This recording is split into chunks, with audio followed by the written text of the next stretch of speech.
I don't know. I've done it for a lot of years now. You think I'd run out. But something happens, and I don't know. I wind up somewhere thinking about something, and I just write a sermon. Sometimes it's something in me, something I think about. Sometimes it's something that somebody says to me. I became a member of the church in about 1983, I think. I'm not one of them people can tell you the exact day I was baptized. I know people can do that. I really don't have a clue. Yeah, I think it was in the spring, but I'm not 100% sure about that. I was always in church. The time I was born, I was in a church somewhere. My granny made sure of that. My mom, she was but I just got to put the blame on my grandmother, She's the one that took us kids to church. Rain or snow, sleet, didn't matter. Walked, most time walked. It was about 20 blocks from Granny's house to the church we went to, which is about 11 blocks in a mile, so it's a pretty good little walk, And we lived in Colorado, and Granny would take off with us, had to leave pretty early, and she would take off. And if it was snowy, she used to have these galoshes. I don't know why I remember that, but that's what I remember. Putting on them stupid galoshes, go to church. And we'd walk, And I didn't stay awake much because I just didn't. And I would sleep. It was a big old beautiful church. It was a Baptist church in Grand Junction, Colorado, still there. Big old beautiful building, old building. And it had these really high ceilings and it had the pews went up, like steep, you know what I mean? And I remember one time I was there with my granny and I was sleeping, like I always do, because, man, my granny, she had them like down feather pillow arms, you know what I mean? You could just lay down on those things and drift off to dream, it was amazing. And I remember the preacher one time, he said, does anybody have any questions? Well, of course, my mind's a little weird, and y'all know that. Of course, the whole time we're at church, I'm looking at these huge, big vaulted ceilings, And I said, how do they paint them ceilings? And I guess he could have laughed at me, and said, you need to keep that little bratty kid quiet because obviously he ain't paying attention to nothing that's important here. But he stopped. He explained it to me, He said, well, they built these big scaffolds and they got up on here. And that was just fascinating to me, as a little kid, because that was my question. But, when I got married to Susie, I'm not going to make it very far tonight. When I got married to Susie in 1982, we had very different religious backgrounds. And I was going to the Baptist church, and she wasn't going to church when we got married. Her whole family, they was raised in the Church of Christ, but none of them went. And none of the girls had ever been baptized. And when we started dating, I started taking her to church with me. And, well, that got her family motivated. And they got back in church after that. And so it got to kind of be a little tug of war. Well, one night, we was at the Baptist church right down here, and somebody come up and wanted to be a member, place membership, or one day, I can't remember. And in that church congregation, when they would do that, they would vote on them, vote on whether they could, whatever. Well, sometimes they would say they had a letter of recommendation or whatever, but they would stand them up and they'd say if anybody has a reason why this person can't be a member, they need to say so now, Well, that was the last time my wife ever went to church with me there, because she told me, she says, nobody will ever vote on me. It's never going to happen. So that kind of put us on two different sides of a coin. So she started going to church in Walika with her family. And after a while, I just quit going altogether.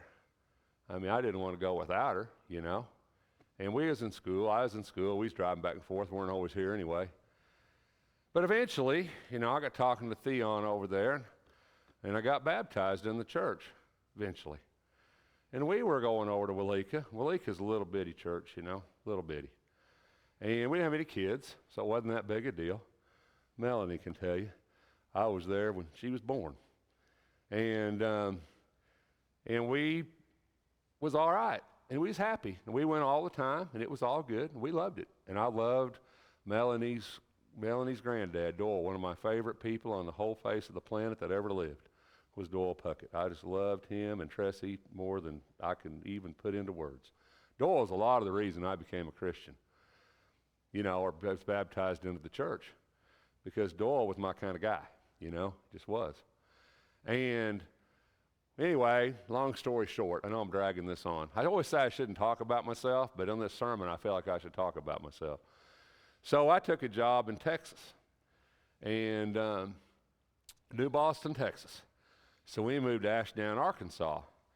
Well, we started going to church in Ashdown. And in Ashdown, we learned what a church could be.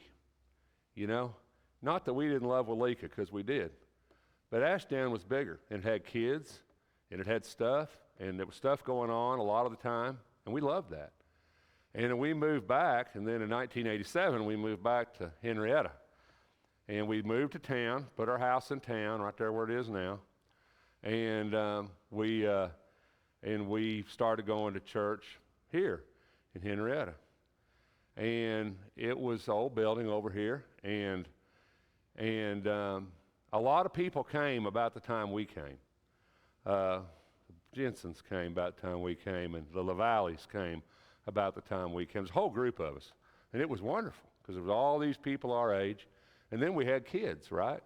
And we wanted some place where our kids had something, We didn't want to take our kids someplace where our kids didn't have nothing, We wanted our kids to be involved, And it all went along pretty good, and then Susie's sister and brother-in-law, who were our best friends, they went to church too. As a matter of fact, Theon baptized them over in Walika, and that's another story, but they went to church with us too. And some stuff happened in about 1992 and 91, and it was really tough for me and for Susie and for Shannon. We only had Shannon. She was just a baby. She don't remember.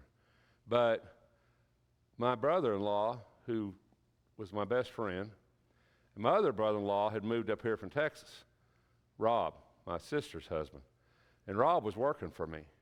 And I only had him and me and I think one other person. I was trying to run shop. Well, I fell and broke my leg on the ice in the winter, and I couldn't work.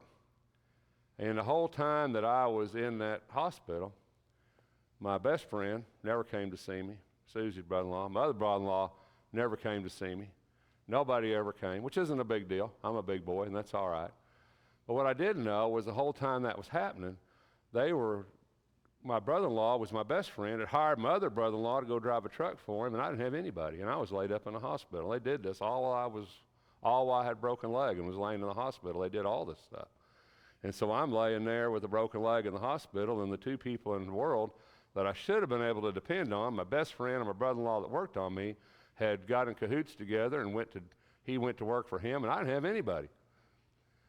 Well, that kind of hurt me a little bit, and because I always thought, why couldn't they just waited 2 or 3 weeks, until I got well? Well, that caused a rift, as you can imagine, and we kind of got upset over the thing. And I never remember having a fight over it or anything like that. I never remember that happening, but they wouldn't talk to me. My brother-in-law wouldn't talk to me. Well, the bad part about it was that Shannon was a baby, and Shannon was really close with my brother-in-law and his wife, because we was always at their house. They were our best friend, and they always took care of her, and they would watch her when we were gone or whatever. Boy, this story's getting way too personal. And they had watched her while we were gone or whatever, and the bad thing was we would go to church, and they sat kind of up in the front on this side up here, kind of at the front, and we after we had kids, we always sat at the back, because that way if we had to get up and go spank them, which happened quite frequently, we could do that without anybody hearing, which is a good thing if you're going to spank your kids in the middle of church. And so we always sat back there. Well, what got us is that Shannon, who bless her heart had no idea what was going on. She's just a little baby, you know. She's only about 3 years old, 4 years old. And so Shannon, she would go up to try to sit with them or to talk to them, and they wouldn't pay her no attention. They just ignore her, you know. And so we just quit. You know, I don't know how else to say it. We just thought we can't go to church here anymore, you know. We can't put our daughter through that, you know. We can't fix it. We can't do that. And so we just quit. And we didn't go back to Walika, and we didn't go back to the Baptist church, and we didn't do anything. We just quit. And we did that for a while. And I don't know what we did, because I've always gone to church on Sunday morning. I'm not 100% sure what I did not going to church, but I'm going to tell you, the longer you don't, the easier it is not to. I just want to tell you that. It's pretty easy, right? It's pretty hard right off, because when you've gone to church your entire life and then you get up and don't go, kind of bothers you for a little bit. But after a few weeks, not so much. You know, the world doesn't end. Things don't cease to happen. And after a while, you just kind of lose the touch. You know, nobody ever came to find out what happened. You know, I was leading singing. I was doing stuff. I don't think I was teaching any classes back then. But I was leading singing. I was doing stuff. And nobody came to find out what happened. Nobody came to ask what went wrong. Nobody came to ask why we weren't there. We just kind of faded off into the sunset, into oblivion. And that went on for a little while. And one day, there was a lady who went to church here. And those of you who know her will smile, and I can tell you her name because she's dead. And when people are dead, you can say their name after they're dead. And it was Jerry Radabaugh. Those of you who knew Jerry, Melanie's going to shake her head. And Jerry could be a problem, couldn't she? Am I right? Jerry could be a problem. Matter of fact, she's caused me a lot of problems in my life, honestly. But that time, Jerry shows up at my door, knocks on my door on a Sunday morning when I should have been in church. So she probably should have been too. Maybe it's between class. I'm not 100% sure. It's been a long time ago. But Jerry Radabaugh shows up and knocks on my door. And you know what she told me? She didn't tell me she missed me. She didn't tell me. You know what she told me? She told me one thing. She looked me in the eye, and she says, you know where you need to be. And you know, I did. And so the next Sunday, we came back to church. I tell you that because a lot of times, I don't know what you think of me. I really don't know that. I don't know when you look at me, I don't know what you think, what I am or what I'm not. But I'm not very perfect. If you know me, you know that for fact. I'm not a very perfect person. Matter of fact, I'm a very imperfect person. And I understand that. I don't know when you look at me as a preacher, people who come here, these kids, and you think, well, he never, you know, he's always been that guy, you know. He's always been that guy, always been a preacher, always been faithful, always never had a problem, never been through anything. You see, when we tell people that, we do them a disservice. When you tell your kids that you've never had a problem in your life, or you've always had it figured out, then you do them a big disservice. Because I ain't never had it figured out, number one. And I ain't never going to have it figured out. And the older I get, the more I know that's true. I know that's true. But I knew where I needed to be. And so I came back. And I never knew I was going to be the preacher here. I never knew that. You might think I had that figured out. Do you know I just fell into this gig, right? I mean, I just fell into this gig. You know that, right? I mean, I didn't ever plan for this to happen. And I certainly never planned on doing this for 20 years. I'm throwing down on you. I never planned on any of that. No, I did not, you know. But I know what it's like to struggle. I know what it's like to be on the outside looking in. I know what that feels like. I have an understanding of it. When I sat down tonight and I thought about this sermon, I didn't plan on sharing all this with you. But you know, the Bible talks a lot about being in the fold of God. Being in that fold. It's a sheep story, right? It's about sheep. The Bible talks a lot about the idea that you're either in or out, right? You're either in that fold or you're not in that fold, and that either one of those things brings its own set of consequences.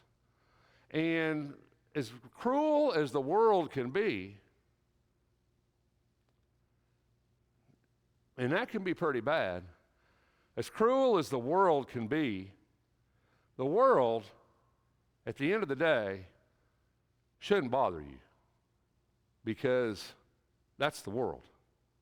And what the world thinks of you and what the world considers important shouldn't really bother us as Christians. The world is the world, right? And it can be pretty cruel.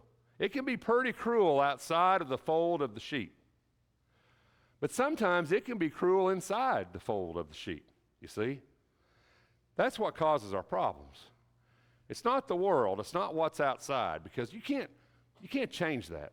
You got to live in this world, you got to survive in this world, but you don't have to be a part of this world. This world is a separate entity from you.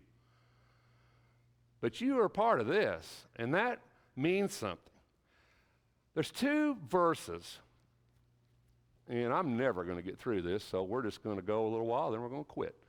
There's 2 verses here that look a lot alike.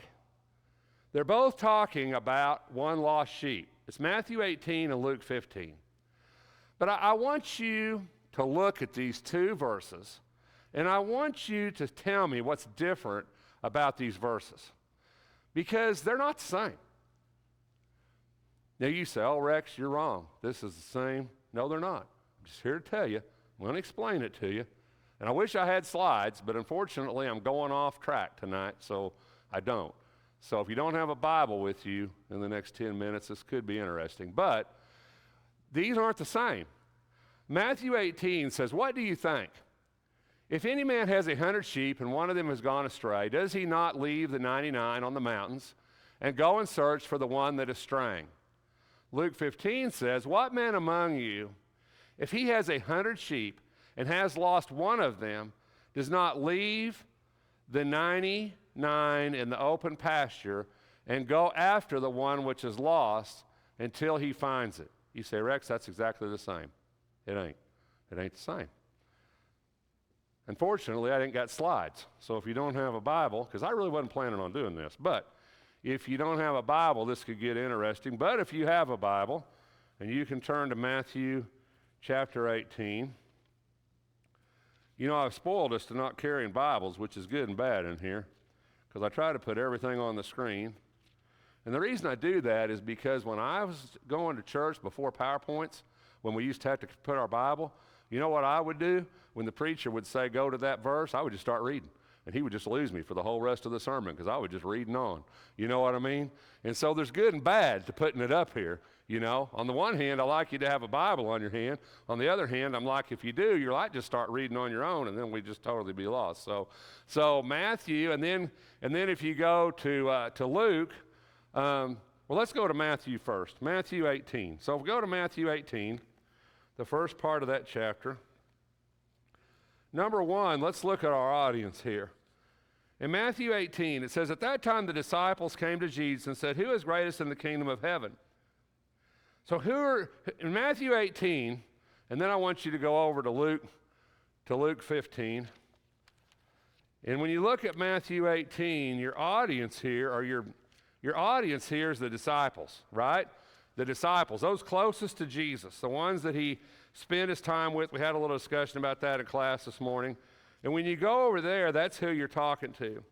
Now, if you go over here to Luke chapter 15, the beginning of this story, Luke 15:1, what does it say?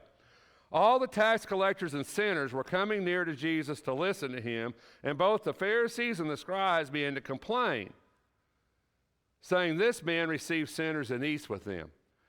So there's 2 totally different contexts here.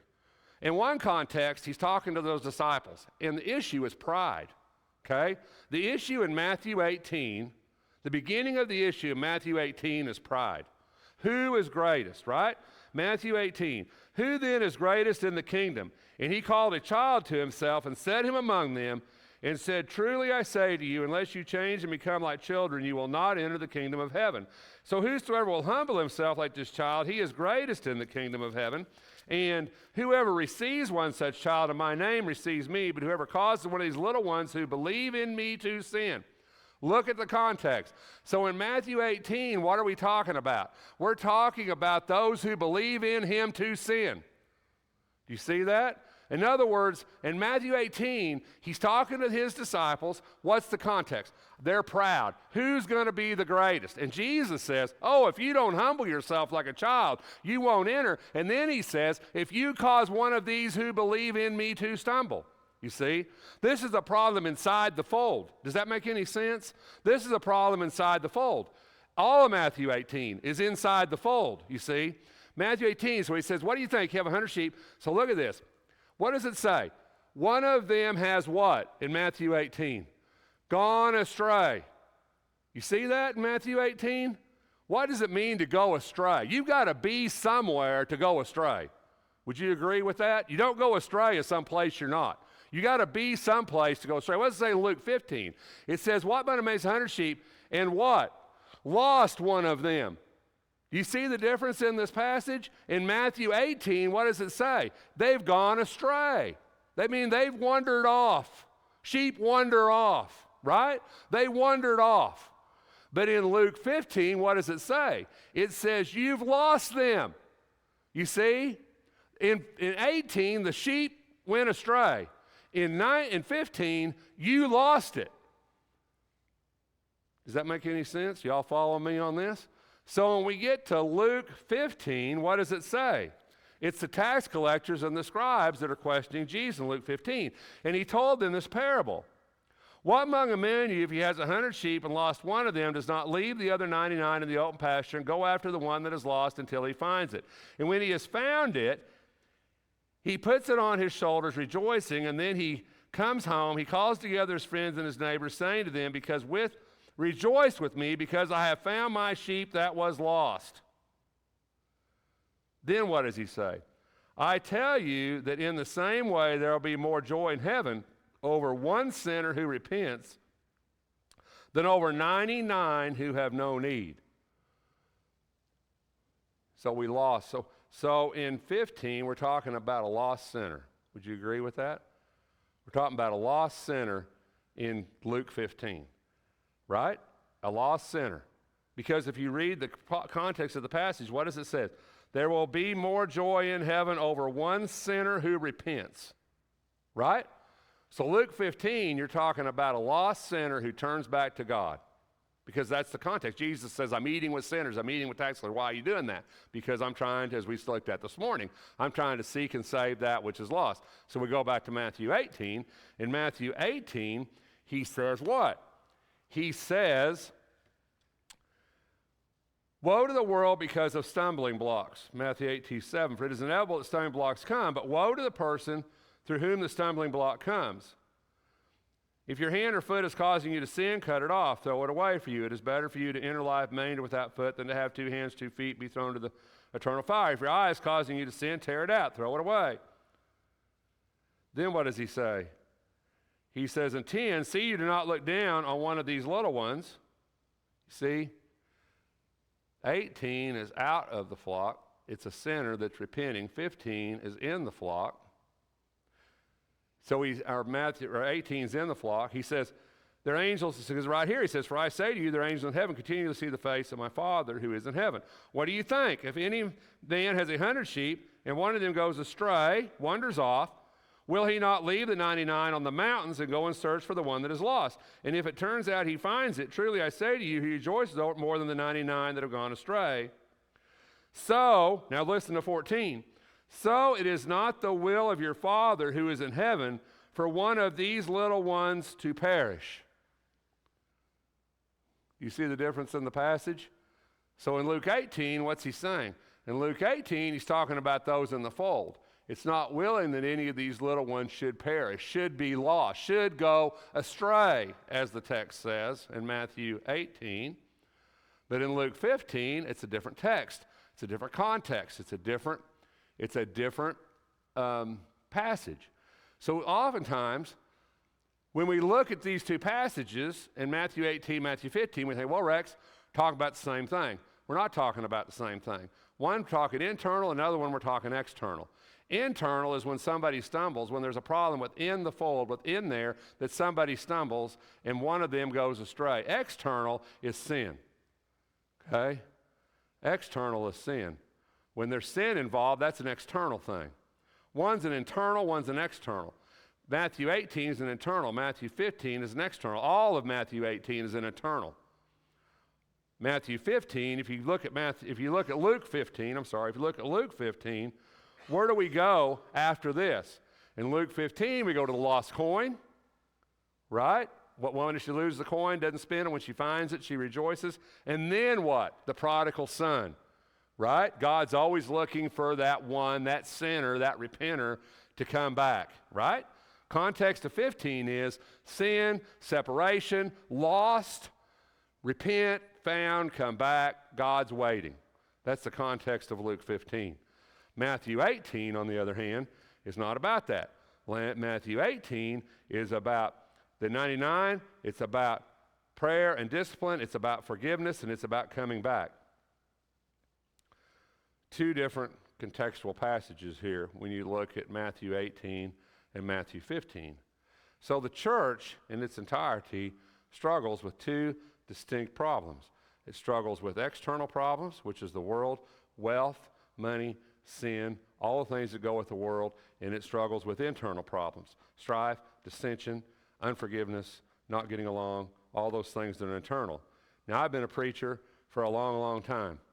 I have been, and I've been a Christian for most of my life. And I'm going to tell you, the external never drove me away from Jesus, but the internal did. You see, I can live with the world. You understand? So, you and I'm not going to finish this. This is the first slide of a whole sermon. So, we're not going to finish this tonight. Not going to happen. I'm going to quit, I promise. It's 20 till, I'm quitting.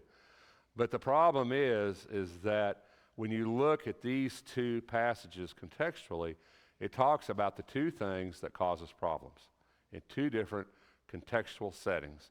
It talks about the two things that you and I have to deal with.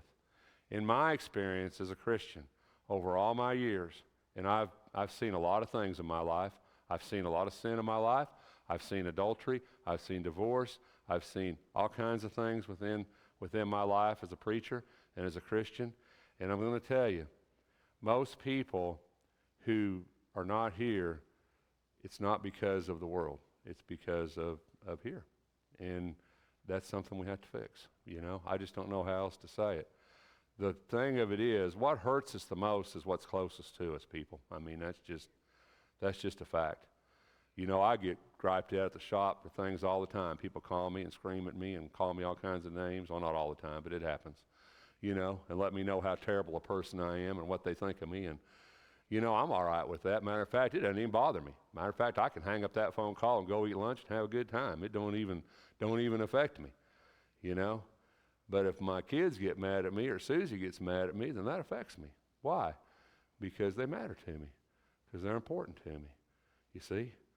What affects us is the people that are close to us, the people we love, the people we respect, the people that we care about. That's what gets us. It's not the people that we don't or it shouldn't. And I know external things affect people and external things affect us, but they really, at the end of the day, they really shouldn't. They really shouldn't. You know, what people think about you as a person or an individual or at the end of the day really doesn't matter. It really doesn't matter. You know, at the end of the day, what matters is what you think of yourself, what God thinks of you. You know, I learned a long time ago I can take a lot if I know that where I'm at, if I know that I'm not wrong. If I'm wrong, it bothers me. But if I know I'm not wrong, I can take a tremendous amount of abuse. You know, I think I can end this. So I got to leave you, and next Sunday night I'll try to end it. But so I guess I leave you with it, to do with it what you will until I can finish it and hopefully bring it to some sort of a logical conclusion. So, but think about it. Read those two passages in their entirety. Read Matthew 18, read Luke 15, and see what you come away with at the end of those at the end of those passages. They're all Jesus. It's all Jesus stuff. I mean, it's all letters in red. Matthew 18, Luke 15, it's all letters in red. This is all Jesus stuff, you know. So read both of those passages, lay them down side by side, and tell me how they're different. You know, tell me how they're not alike, but it deals in the end with kind of the same problem, and that's losing one. So anyway, I'm quitting. Thanks for your time. Love y'all. Hope you have a great week. If we can do anything, let us know.